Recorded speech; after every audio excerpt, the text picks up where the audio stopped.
their sternocleidomastoid. Most people with forward head posture think that their main problem is that they have overactive neck muscles, specifically their sternocleidomastoid or SCM muscle. So they end up doing a bunch of exercises like chin tucks with very little success because they're addressing the symptom, which is the tight muscle, not the actual root cause. See, forward head posture is a strategy to manage our airway and create a better strategy to breathe. Under normal circumstances, the ribcage should be this fluid, adaptable structure capable of shape change. When we inhale, we should get circumferential expansion in all directions. When we exhale, it should compress in all directions. But if over time the ribcage becomes very stiff for a variety of different habitual lifestyle and training considerations, then all of a sudden the mechanics flip a little bit. Typically the SCM should be an accessory muscle of ventilation, meaning that it helps create elevation of the ribcage. But if the ribcage becomes very rigid, then the attachment down here becomes very stiff and unable to move, and we can't really pivot from there. So instead, when this muscle contracts, it actually pulls on this attachment on the base of the skull, which pulls the head forward.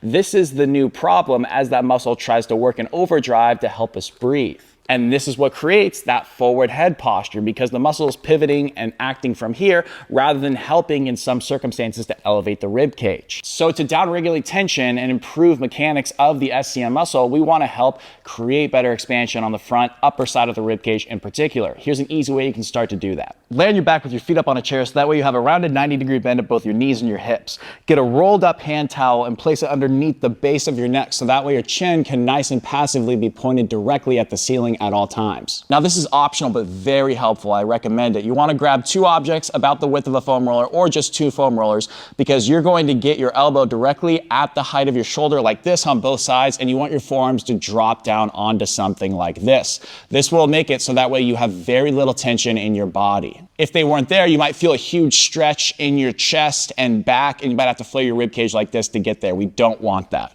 So first check in with yourself and make sure you have as little tension in your body as you possibly can have, because we want to keep the neck disengaged. Exhale very gently through your mouth for about 5 to 10 seconds with a relaxed jaw like this. At the end of that exhale, you're going to feel a tiny bit of your side abs, your oblique muscles engage. You're going to pause, close your mouth, put your tongue on the roof of your mouth.